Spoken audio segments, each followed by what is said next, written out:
Hello everyone. I hope you all had a Merry Christmas in 2017, and I hope you're all having a Happy New Year in 2018. In this video, I will show you all of the train-related things that I got for Christmas of 2017. And stay tuned, because at the end of the video, I will reveal the mystery diesel locomotive that I got for Christmas of 2017. So please hang in there. I really suggest that you please do not skip or fast forward through this video. It will be worth it, and we will see the diesel locomotive at the end. The HO scale diesel locomotive, that is. We will see that at the end. So the first thing that we're looking at here is this DVD by Trains Magazine called The 20th Century Limited, America's Most Famous Passenger Train. And it's actually hosted and narrated by the actor and rail fan Michael Gross. And he's done a wonderful job narrating and presenting this documentary about the 20th Century Limited, which was the famous New York Central passenger train that ran from New York to Chicago. So here's the front side, and on the back here, I'll take a look at the back. The DVD itself is about an hour long and has about 15 minutes worth of bonus footage, and sometimes they actually air the full feature presentation of it. Sometimes they actually air it on PBS, but here it is on DVD. And it's a very well put together documentary, and for an hour long, it's a good amount of time, and you get to see everything basically in chronological order too, from the introduction of the 20th Century Limited in 1902 up until 1967, when the 20th Century Limited made its last run. And then a little bit of history after that is also featured in this DVD. So it's got some excellent footage and excellent pictures. There's one small error in this documentary, though, that I noticed, and that is at the part of the documentary when Michael Gross is talking about the Commodore Vanderbilt Hudson, which was the New York Central J1E Hudson number 5344, all the pictures that they show of that locomotive are actually not of the Commodore Vanderbilt locomotive. Instead, they used pictures of the Mercury Pacific type steam locomotives on the New York Central, which that was a different looking locomotive altogether. And yet there were photographs, and there are photographs that do exist of the Commodore Vanderbilt in its streamlined form, that is, and yet they didn't use any of those photos or footage in this part of the documentary when they talk about the Commodore Vanderbilt. But other than that, it's a very well put together documentary about the 20th Century Limited, and there's about 15 minutes worth of bonus footage that's also worth checking out. That's also included on this DVD. Another great thing about this DVD is that in the main menu, they actually have a really good cover version of the song "The Nearness of You" that plays in the background. And I don't know, for the life of me, I don't know who performed it, but it's very well done. And not only did I watch the documentary quite a few times already, I've also listened to the main menu song, the cover version of "The Nearness of You." I admit, I listened to that quite a few times as well, because it's very good too. So that's what I have to say about this DVD, this documentary right here, the 20th Century Limited by Trains Magazine. Oh, and one little thing that I noticed with this before I go on to the next thing is that they also have a watermark that appears constantly in the lower right-hand corner on the screen that says Trains Magazine on it. It's pretty much clear or gray, so it's not very invasive on the screen, but it's always there when you watch it. So just to let you know, there is a watermark constantly on the DVD version of this documentary, but it doesn't interfere too much, and it's still the quality of the footage and the pictures they've included and the content in it is just tremendous. It's a very well done documentary. Well done to Trains Magazine on this.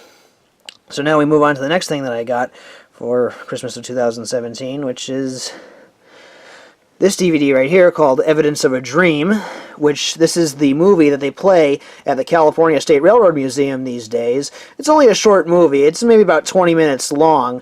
But the reason for that is because when you go to the California State Railroad Museum, it's usually expected that you're going to go there to see the trains on display and go for a ride on one of their trains that's operating. So they don't want to occupy too much of your time by watching a really long movie. So it's just an introductory film, 20 minutes long, and it was very well done. It was made in 1990. And the footage in it is great, great quality for its time, and they've got actors in it playing various characters, including historical figures important in railroading. Move to the back here. Some of those actors include actors who play the Big Four right here, who were responsible for the construction of the first transcontinental main line, the Big Four that being Stanford, Huntington, Crocker, and Hopkins. And they also have some fictional characters in there as well, but they try to keep it as time period appropriate as possible, and they do try to keep it in chronological order, which is very nice too. So it's a very great film. I did see this on the big screen at the California State Railroad Museum, and I loved it. And now I have it on DVD, and the DVD is also really cool that they also have the Railroading in the West documentary as well, which was the documentary before Evidence of a Dream was made, which they played, Railroading in the West, they played that from, I think, 1981 to 1990. And so that's also included, and it's a very well-done documentary as well, although I think Evidence of a Dream is much better, though, because it's longer, about twice as long, actually, and it's more cinematic, I feel. I think maybe that's the best way to describe it. I think it's more cinematic than Railroading in the West. But Railroading in the West, still, it's got the quality of the footage is excellent for its time, and it does tell the story of railroading very well. And now that they included it in the DVD for Evidence of a Dream, which is really nice, because I didn't see Railroading in the West on the big screen. It was only Evidence of a Dream that I saw on the big screen. So now I have both here on this DVD, and that's what you get with this DVD, is you get both movies that they played at the California State Railroad Museum. So that's really nice. And I will now move on to the next piece, which is this Hallmark ornament set of the Lionel Pennsylvania Railroad steam turbine, number 671. In the post-war years, Lionel made the Pennsylvania Railroad steam turbine steam locomotive, the S2 class that is. They made that, and they made it in a few different numbers, all fictional numbers. 671, which you see here. They also made 681, 682, and 2020 as the numbers of it. And, well, the Pennsylvania Railroad only had one of these, number 6200, and the Lionel, though, they went with their fictional numbering system back then on the post-war rendition of it, and they used this in several train sets, and it was one of Lionel's most famous steam locomotives from the post-war years. And now Hallmark has made an ornament version of this locomotive, and it's tender. And one thing that was interesting about the steam turbine from Lionel is that even though they had fictional numbers on the cab, the number that would be on the smoke box door on the Keystone number board, which actually they didn't model it here. I'll zoom in on that. They actually didn't model the Keystone number board on the steam turbine ornament, that is. But on the actual number board, it actually said 6200 on the Lionel versions, despite the cab having different numbers.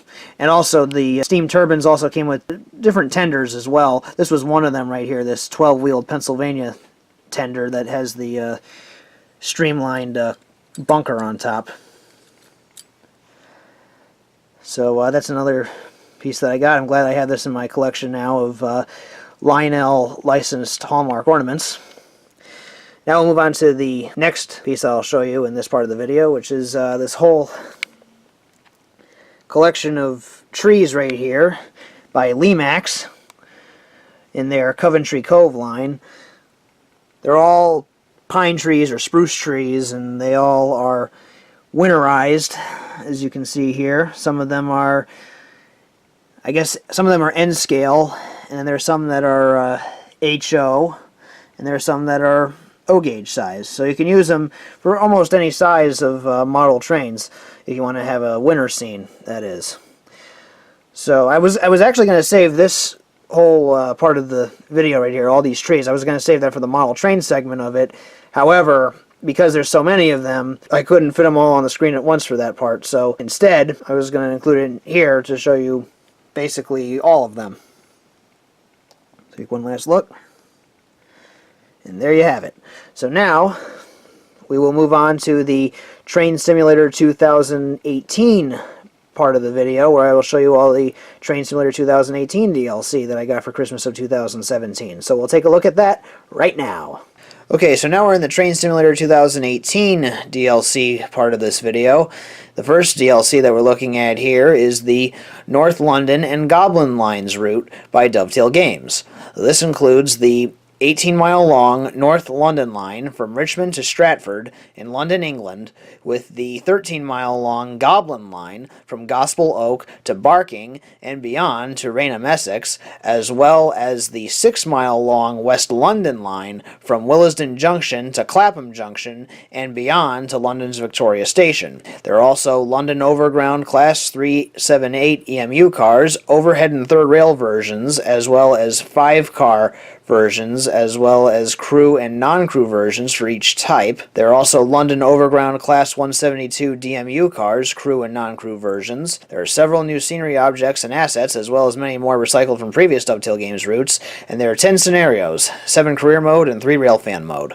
Now, since I already reviewed the standalone version of the North London line, I'm going to focus this part of the video and review on the Goblin line and the West London line. And I'm also going to focus on the Class 172 DMU cars, since they were not included in the original North London line. So, with that said, we'll continue on with the review here for the North London and Goblin Lines route. Now we move on to the pros, advantages, and strengths of this DLC. The included train sets have customizable numbers and customizable destination boards with the names of most of the stations along the route. There's a working AWS system on the included train sets, and the alarm will go off even when moving the reverser for the first time in a scenario. The included train sets have the latest TSX effects, such as headlights that light up the surrounding environment, and rain on the windows in the cab interior view whenever it rains or snows. Multiple electrification systems are included, with overhead electrification, third rail electrification, and fourth rail electrification all present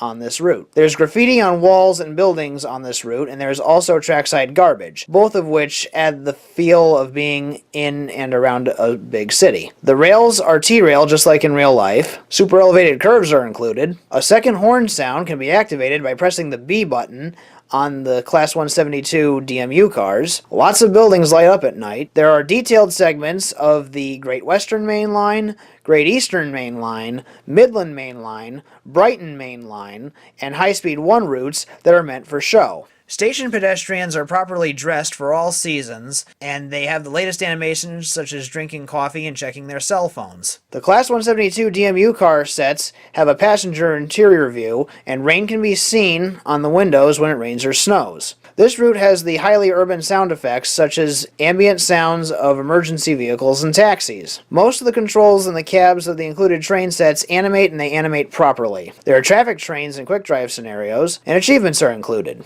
Now we move on to the cons, goofs, and nitpicks of this DLC. The passenger car view for the Class 172 DMU cars doesn't have animated motion of the doors opening or closing. They are always seen shut in this view. Passengers don't appear in the interior view of the Class 172 DMU cars.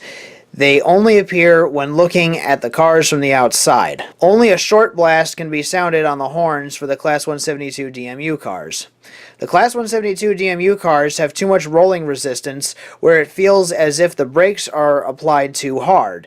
It's impossible to move them, even in Notch 1, on level track. There's no working DSD or alerter on the Class 172 DMU cars. Some of the trees and buildings are 2D. The container cranes are only static, so they can't load containers onto flatbeds. And the route's track textures have flat painted-on sleepers instead of track textures with rendered 3D sleepers. So that's all I have to say about this DLC. Now we'll move on to the next DLC that I got for Christmas of 2017 for Train Simulator 2018. So we'll take a look at that right now. So now we're looking at the second and final DLC that I got for Christmas of 2017 for Train Simulator 2018. This is the Peninsula Corridor, San Francisco to Gilroy route by Dovetail Games. This includes the 77-mile-long Peninsula Corridor section of the coastline from San Francisco's 4th and King Street Station to Gilroy, California, with the 14-mile-long Hollister branch line from Gilroy to Hollister, California, as well as the 2-mile-long Dockside Yard branch line in San Francisco, the 5-mile-long branch line from Redwood City to Palo Alto, and the 2-mile-long branch line in Redwood City, California. This route also features Caltrain MPI MP36 PH-3C diesel locomotives, crew and non-crew versions, Caltrain Bombardier bi-level coaches, Caltrain Bombardier bi-level cab cars, crew and non-crew versions, Caltrain EMD F40 PH-2 CAT diesel locomotives, crew and non-crew versions, Caltrain Nippon Sharyo Gallery coaches, bike, trailing, and luggage versions, Caltrain Nippon Sharyo Gallery cab cars, crew and non-crew versions, Union Pacific EMD GP38-2s, clean and weathered versions, plus crew and non-crew versions for each, Union Pacific 3-bay covered hoppers, Union Pacific gondolas, Union Pacific refrigerator cars, Union Pacific tank cars, clean and weathered versions, Union Pacific double-door box cars, Union Pacific 2-bay covered hoppers, gray stone hoppers, Burlington Northern bulkhead flat cars, black bulkhead flat cars, green trash hoppers, 10 scenarios, which are 7 career mode and 3 railfan mode, and there are several new scenery objects and assets, as well as many more recycled from previous Dovetail Games routes. Now, since I already reviewed the original Peninsula Corridor from San Francisco to San Jose back in January of 2017, I'm going to focus this part of the video and review specifically on all of the new sections of the Peninsula Corridor. Specifically the section from San Jose to Gilroy for the main line, as well as the Hollister branch line, as well as the Dockside Yard branch line in San Francisco, and the Dockside Yard branch line in Redwood City. I'm going to specify this part of the review on all of those parts of the line, and I'll also focus on the F40 PH-2 CAT, as well as all the Nippon Sharyo Gallery cars, and also all of the newly included freight cars that have been included that are not included in the original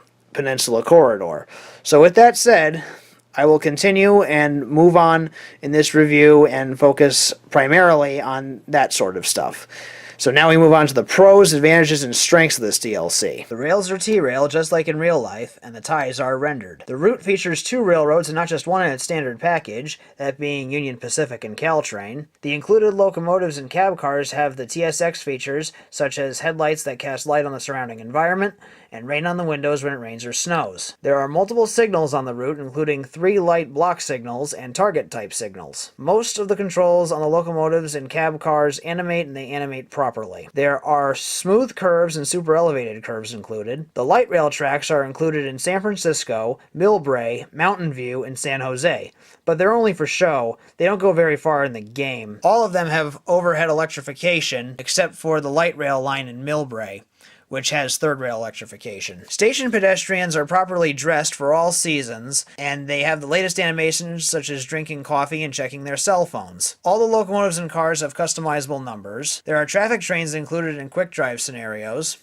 Achievements are included. Occlusion is also included for tunnels and when going under bridges. Whistle posts are included in front of most of the railroad crossings. The passenger cars and freight cars have realistic clickety-clack sounds. Like on the real Peninsula Corridor, there are also station markers placed about a mile away from each station in each direction. Most of the freight cars have animated roller bearings. There are passenger car interior views for the gallery coaches, which also have rain on the windows whenever it rains or snows. The included locomotives and cab cars have rotating fans on their roofs, except for the Nippon Sharyo gallery coaches, unfortunately. Most of the freight cars have working end-of-train device lights that appear on the last car when the locomotive's headlights are turned on. The alerter works on the included Caltrain diesels. The included locomotives have the latest braking physics for Dovetail Games' Train Simulator, where they apply and release slower. But the braking feels off on the F40 PH-2 CATs.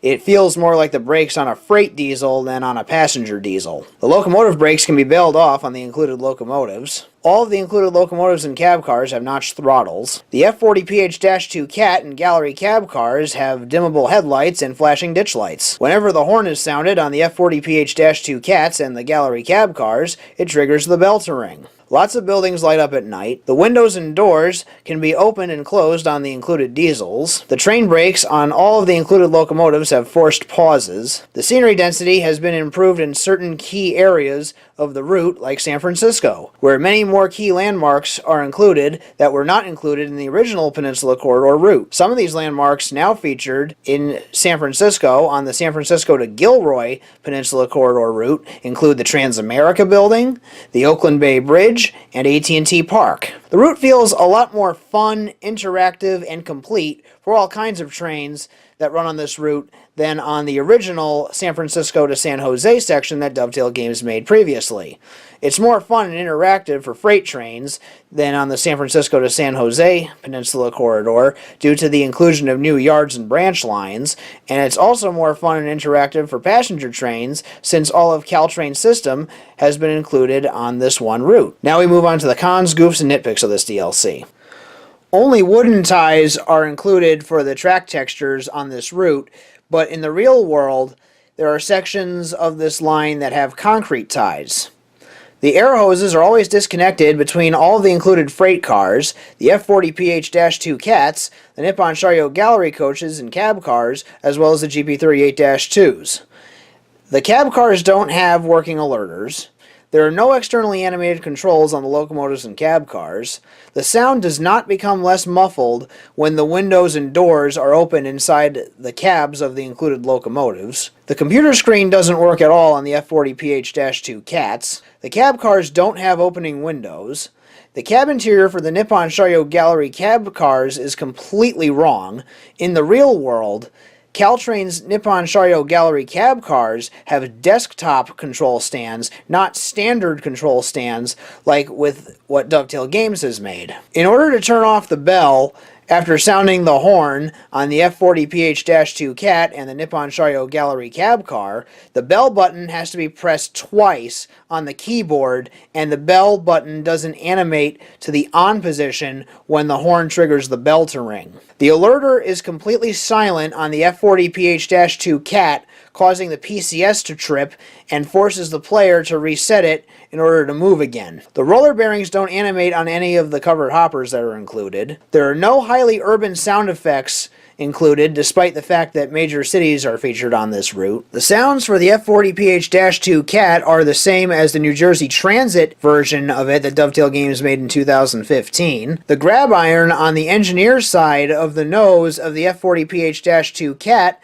in the cab interior view is painted orange, but is painted silver on the external model, which is a possible carryover from the New Jersey Transit version of it. The dynamic brake handle on the F40PH-2 Cat animates the wrong way. There's no setup notch and no forced pause between idle and dynamic braking on the included cab cars and locomotives. There are no passengers in the passenger cars, even with the start with empty stock option turned off. The F40PH-2 Cats cast headlight flare onto the surrounding environment when the headlights are off. There's no high idle sound included for the F40PH-2 Cats when the reverser is moved out of the neutral position. There's no trackside graffiti anywhere on this route. Despite the dense skyline in San Francisco in comparison to the original Peninsula Corridor, it still doesn't look as dense as it should be. For example, from the sharp bend south of the 4th and King Street station to Twin Peaks, there's still no scenery from that neighborhood to Twin Peaks, with the exception of the tower that's on top of Twin Peaks. The Transamerica building's draw distance is also set too low. It will disappear when the camera is moved far away from it, even though other skyscrapers will remain in place. One of the sidings in Gilroy has a warehouse that always has its door in the closed position.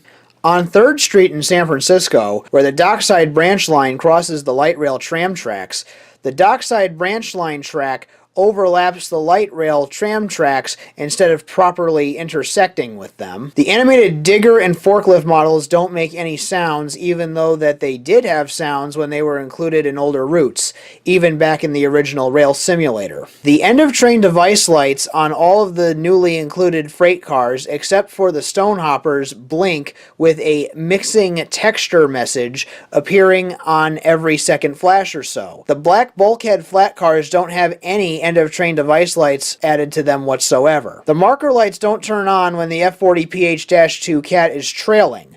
The ditch lights turn on instead, and the marker lights don't turn on at all on the cab cars when they are trailing. So that's all I have to say about this DLC, and that concludes the Train Simulator 2018 DLC part of this video. Now we will move on to the model train section of this video. So we'll take a look at that right now.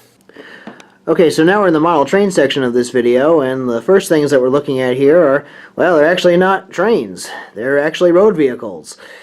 Up front here is a model, an HO scale model, of a 1960s Ford Mustang convertible, and it's made by a company called Viking, for the model of it, that is. It's a very nice car, and it actually has rotating wheels, as you can see right here. The wheels actually spin and rotate when you push or pull it. It's not a slot car, though. It's just a car that you put on your layout so that you could have automobiles on it. It's not motorized or anything like that. So that's what it's meant for. It's a very fine model, I must say, of a Ford Mustang for the external body of it. It's love the color of it. I love that turquoise color. It's a very attractive color to me.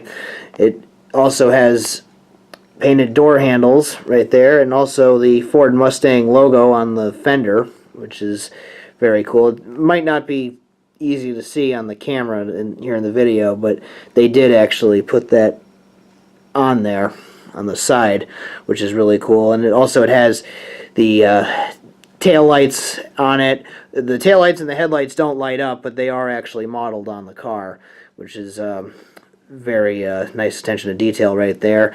And the interior is also detailed because it's a convertible, although unfortunately the interior is just the same color as the car. There's no extra colors for the seats or the steering wheel or anything like that. It's all painted turquoise, which I would have liked it if they did paint it up a bit better on the interior. And also I would have liked it if they also included like a detachable roof right here, so that you could have it with the top up if you want to, because it's always with the top down, and that would have been cool to have that as well. But unfortunately it's just a convertible that you get, which in itself is actually nice, very nice indeed, but it's just that there's no way to make it a hard top, at least with what you get when you get one of these kinds of cars, that is. But still a very nice model. I'm glad that I have it. And behind the Mustang is this huge tractor-trailer truck that says Thomas's Worldwide Trucking Company. This is one of the European-made tractor-trailer trucks, like maybe a Volvo or a Mercedes, but I'm not sure entirely, so don't necessarily quote me on that, but it looks to me like one of those European kind of trucks. But I have seen trucks like that in America, too. It would look good anywhere in continental Europe or United Kingdom or United States or Canada. It would look good on a layout like that, I'm sure. So there's multiple uses for a truck like this on a layout that's set in present day, but still very cool truck nonetheless. I think it's another fine model as well, and it's made by a company called Swibco. That's the company that made the HO scale model of it. So now that those are the road vehicles that I got for Christmas of 2017, we'll take a look at the actual train rolling stock that I got for Christmas of 2017. So we'll take a look at that. It's coming into view now, and I'll get these road vehicles out of the way.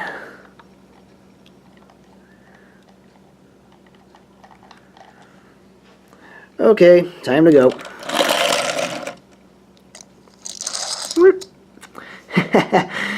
Okay, so the first thing that we're looking at here is this Union Pacific Dome car by Walthers.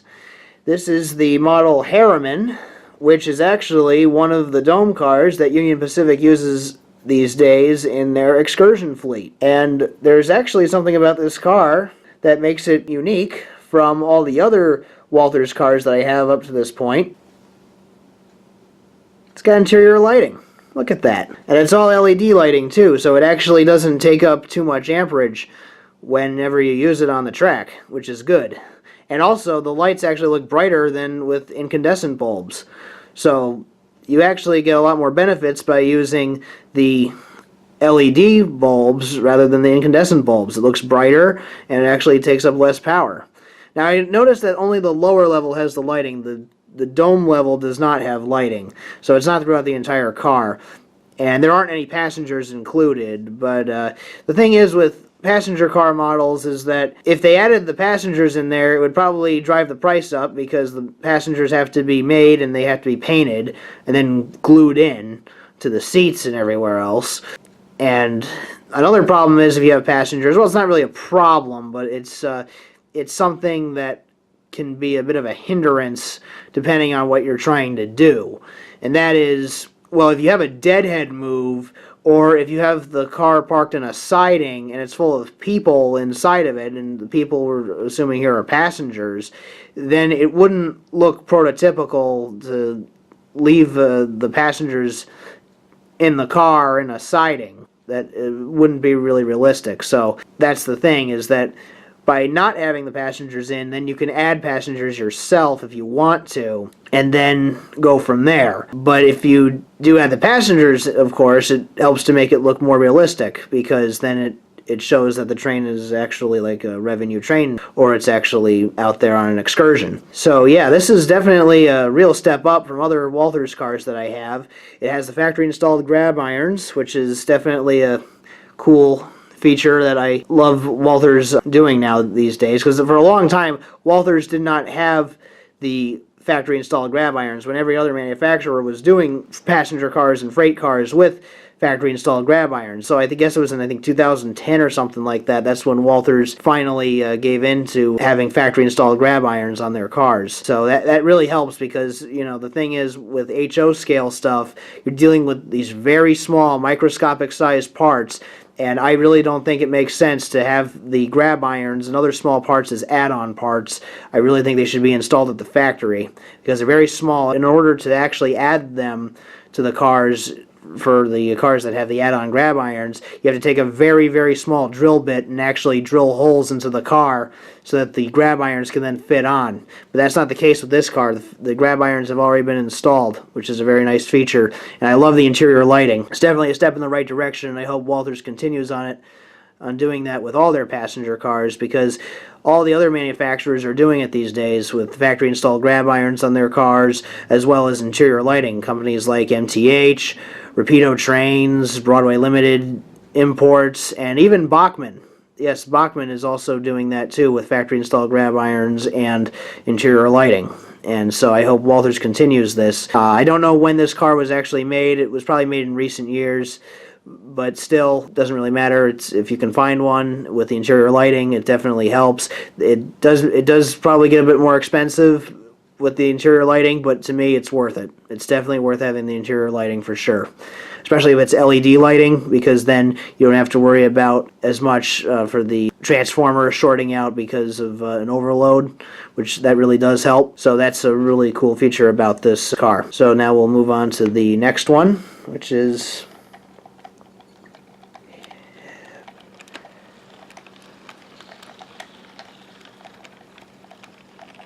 So now we're looking at the next car, which is this Southern Pacific sleeping car by Walthers, and it's actually quite on the opposite side of the dome car that's right behind it in terms of quality. It does not have any grab irons installed in it, and I actually looked in the box and it does not come with any add-on grab irons, and it doesn't say add-on grab irons or factory installed grab irons on the box, but yet it has the notches right here, the notches for the holes for the grab irons. And the thing is, well, yeah, it does not have the grab irons and also does not have any interior lighting. I wish it had the interior lighting, and I wish it had the factory installed grab irons on it. And another thing I noticed is that the grab iron holes right here, the notches, are in the horizontal position and not the vertical position. One of these cars actually still runs today, the Birch Grove, and I actually saw that car in Colorado on the Chicago-bound California Zephyr. When I was actually heading to California, I saw that car at the end of an eastbound California Zephyr train. And what I noticed about the car from, well, in real life, and also the pictures that I've seen of it as well, of the real thing, are that the grab irons are actually vertical, not horizontal. And another thing I noticed is that the nameplate board is shaped like a strip, and it's not a, this might have been made in a different year, maybe an earlier year than the Dome car, I don't know for sure, but I hope they do make that a new standard, because again, like I said before, it seems that all the HO manufacturers are adding the factory installed grab irons and the lighting as standard features on their HO scale passenger cars. So that's why I would encourage from now on.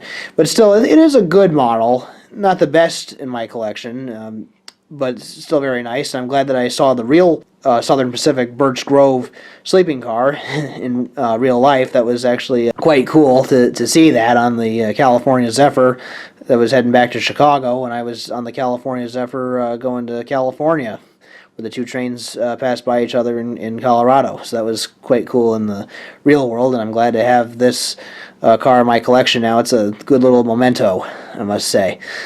So now that I've mentioned all that stuff, I think now it's time for me to show you the mystery diesel locomotive that I got for Christmas of 2017. So we'll take a look at that right now.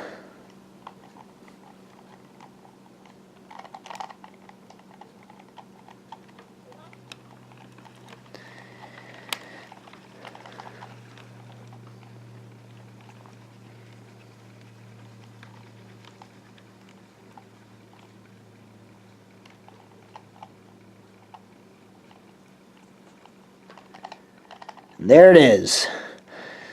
It is the Nickel Plate Road Heritage Unit from MTH's HO line, which is a General Electric ES44 AC diesel locomotive. And yes, one of these does exist in real life, the Norfolk Southern 8100, which is painted up in the Nickel Plate Road paint scheme. And this is from MTH's HO line. Very nice model, very solid model. And all the things that I said about the other two, the Conrail and the Pennsylvania Railroad heritage units, the ES44s that MTH has made, all the pros and cons from them basically apply to this. The only difference is the paint scheme. But the sound set is the same, and the features are the same. The detail on the model is all the same. It's just the only difference is the paint scheme. So it's a very fine model, and it does have the ProSound 3.0 features in it. So it's command control equipped, and you can even run it conventionally, of course. And so it's a very fine model of this locomotive. And now I will get it running for you. So get that going for you in just a bit.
So that now concludes the model train segment of this year's post-Christmas update video.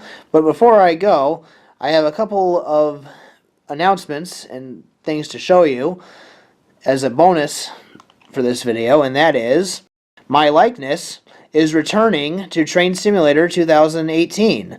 This time, I'm going to be included in the Union Pacific 440 American Type DLC by third-party developer Smokebox. I'm going to be included as both the fireman in the cab for the Union Pacific 440 American types, as well as a standalone pedestrian model that can be placed anywhere on any route in the world editor and scenario editor. And also, another announcement I have to make is, since 2016, I've had a membership with the Virginia Museum of Transportation 611 Society, and one of the benefits you get by being a 611 Society member is about 4 times a year you get this magazine called 611 Magazine. This is the fall 2017 issue right here. And one thing that makes this particular issue special, and why I'm showing it to you in this video, is because I actually co-wrote one of the articles that's in this issue. And I submitted it to the Virginia Museum of Transportation, and I'm very grateful and thankful that they have implemented my article into this particular issue of 611 magazine. And there's some very fine articles in here as well that I did not have involvement with that are also definitely worth reading and have some great pictures in them. It's a really good issue. My absolute favorite issue so far of 611 magazine. Really thrilled with that. And so if you are a member of the 611 Society, then you probably have a copy of this issue already. And if you want to be a 611 Society member, then you can get more information about that on the 611's official website, or also the Virginia Museum of Transportation's official website, where you can find more info of how to join. And then you can pick what membership level you want, and then you get a whole host of benefits with each level. So I thought I would show that to you in this video, and also I will tell you that over the next 12 months or so, I have plans for some exciting new train videos that will be coming out. So I suggest you subscribe to my channel if you want to see those videos as soon as they come out then. I think you will be very pleased with it. So thanks for watching. Take care.